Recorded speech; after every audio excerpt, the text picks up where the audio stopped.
राज्य आज अपने स्थापना के 25वें साल यानी रजत जयंती वर्ष में प्रवेश कर लेगा। राज्य स्थापना दिवस के इस उत्सव में प्रधानमंत्री नरेंद्र मोदी भी वीडियो संदेश के माध्यम से शामिल होंगे।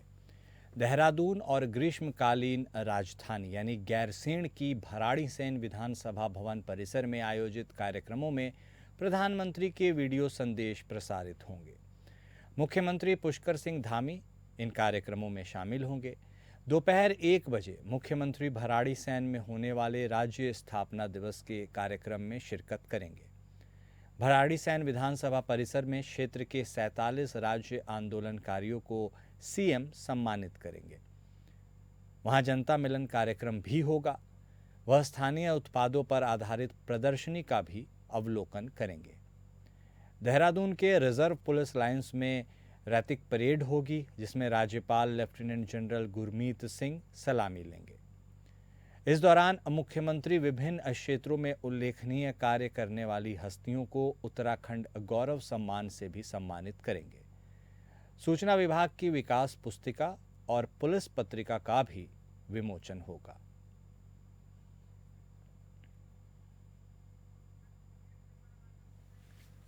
हमारे संवाददाता योगेश सेमवाल हमारे साथ फोन लाइन पर जुड़ चुके हैं, उनसे बातचीत करेंगे। योगेश, तो आज उत्तराखंड राज्य के लिए एक बेहद महत्वपूर्ण दिन है। अपने रजत जयंती वर्ष यानी 25वें साल में उसके स्थापना की आज प्रवेश हो रही है। ऐसे में उत्तराखंड में इस स्पेशल ओकेजन के लिए क्या कुछ शेड्यूल रहने वाला है, क्या कुछ कार्यक्रमों की लिस्ट है, तैयारियां कैसी हैं, उत्साह कैसा है, इन सब के बारे में बताइए। बिल्कुल, आपने बिल्कुल सही कहा। आज 24 साल से 25वें साल में उत्तराखंड जा रहा है, यानी कि अगर कहें तो एक युवा अवस्था में उत्तराखंड अब पूरी तरह से पहुंच चुका है। 25 साल में एक युवा जो बच्चा होता है वो आगे बढ़ चुका होता है, और इसी तरह से उत्तराखंड की बात करें तो वो भी आगे बढ़ रहा है, धीरे धीरे बढ़ रहा है। आज अगर कार्यक्रमों की बात करें तो मुख्यमंत्री पुष्कर सिंह धामी कचहरी जो देहरादून का है वहां पर शहीद स्मारक है, वहां पर पहुंचे और पुष्पांजलि दी। सबसे पहले जब भी कोई भी सीएम होता है तो वो जरूर इस जगह जाता है, क्योंकि यहीं पर वो उत्तराखंड के शहीद, जिन्होंने उत्तराखंड के लिए एक अपनी बलिदान दे दिया, जिन्होंने मांग की थी कि उत्तराखंड हो, जो दिन रात लगा के जिन्होंने उत्तराखंड के लिए जो है जो लड़े, उन लोगों को वहां पर जाकर वो हर कोई, मुख्यमंत्री हो या कोई हो, उनको जाकर वहां पर याद करता है। उसके बाद अगर बात करें तो पुष्पांजलि जो करने के बाद अब राज्य स्थापना दिवस के उपलक्ष्य में जो है वो रैतिक परेड का कार्यक्रम है, पुलिस लाइन में है। ये भी बहुत भव्य तरीके से हमेशा से होता था, लेकिन इस बार जितने भी कार्यक्रम, मैं आपको बताना चाहूंगा कि जितने भी कार्यक्रम है वो पिछले सालों की तुलना में, भले ही रजत जयंती मनाई जा रही है, लेकिन पिछले सालों की तुलना में इस बार सारे कार्यक्रमों को बहुत कम और बहुत ही लिमिटेड तरह से करने का फैसला मुख्यमंत्री ने लिया था, क्योंकि कुछ दिन पहले ही अल्मोड़ा में एक बड़ा जो दुर्घटना है वो हुई थी, और उस दुर्घटना के बाद स्थिति ये थी कि सब कुछ जो है वो उसको देखते हुए मुख्यमंत्री ने साफ कह दिया था कि अब शांति रहेगी हर जगह में, और हम लोग कोशिश करेंगे कार्यक्रमों को ज्यादा भव्य तरीके से ना मनाएं। उसके बाद अगर कहें तो हम उपलक्ष्य में भराड़ीसैंण में भी कार्यक्रम है, जिसमें ध्वजारोहण करेंगे। शीतकालीन राजधानी है उत्तराखंड की। उसके बाद 4:30 बजे जो है राज्य स्थापना दिवस के उपलक्ष्य में एक छोटा सा भोज रखा गया है, उसमें जाएंगे। और इसी तरह से जो है राज्य स्तरीय युवा महोत्सव का शुभारंभ जो है शाम को 6 बजे के करीब मुख्यमंत्री करेंगे। चलिए ठीक है, बहुत धन्यवाद योगेश आपका हमारे साथ बातचीत करने के लिए और बताने के लिए कि क्या कुछ आज पूरा कार्यक्रमों का शेड्यूल रहने वाला है उत्तराखंड के 25वें स्थापना दिवस के उपलक्ष्य में। वहीं कानपुर देहात के कई साधन सहकारी समितियों पर खाद्य को लेकर अन्नदाता परेशान हैं। सुबह से ही घंटों लाइन में लग रहे हैं, फिर भी किसानों को समय पर खाद नहीं मिल पा रहा है। दूसरी तरफ अधिकारी ये कहते नजर आ रहे हैं कि कर्मचारियों की ड्यूटी केंद्र पर किसानों को खाद देने की है, वह दी जा रही है।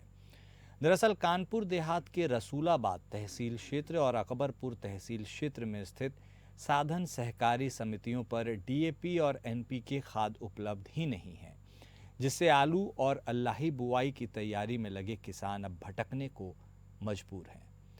रसूलाबाद कस्बे के अलावा पहाड़ीपुर, भवनपुर, उसरी, कहिंजरी आदि सहकारी समितियों पर डीएपी और एनपीके खाद उपलब्ध नहीं है, तो वहीं अकबरपुर तहसील क्षेत्र में रूरा, अकबरपुर, 12 समेत गांवों में सहकारी समितियों पर डीएपी और एनपीके खाद को लेकर मारामारी है। और यही वजह है कि किसान परेशान हैं। लाही और आलू की बुआई की तैयारी में लगे किसान समितियों के चक्कर लगा रहे हैं, लेकिन उन्हें सिर्फ कोरे आश्वासन मिल रहे हैं। सितंबर के महीने में हुई अधिक बारिश के कारण किसानों की लाही और आलू की बुआई पहले से ही पिछड़ गई है। ऐसे में अब बुआई के काम में लगे किसानों को खाद बीज जुटाने में संकट का सामना करना पड़ रहा है।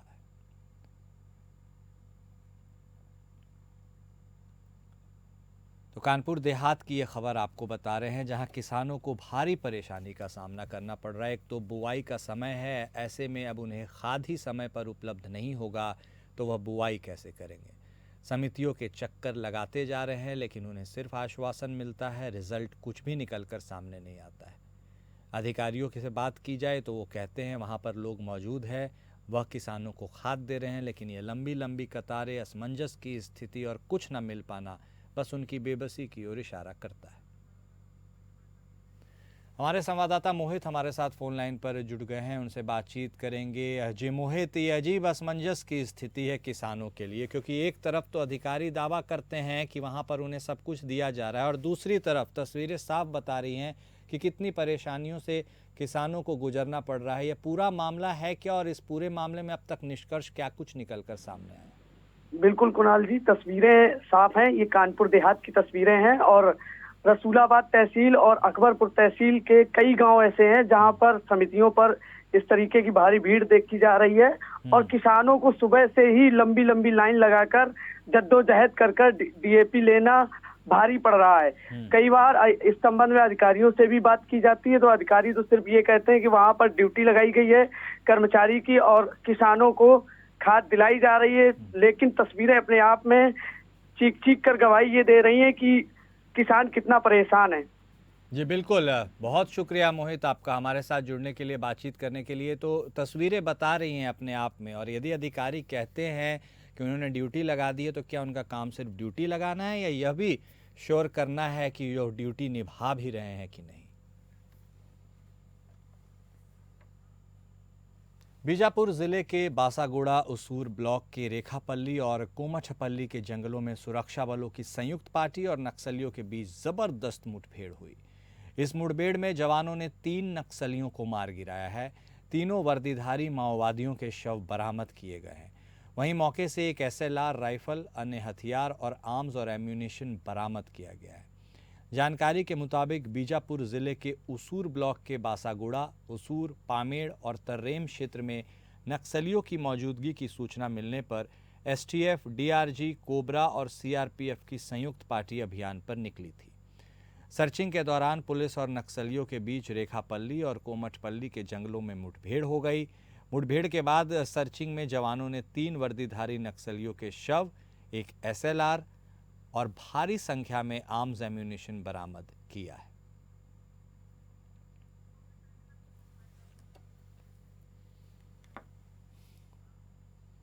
और फिलहाल इस बुलेटिन में अभी के लिए इतना ही। नमस्कार।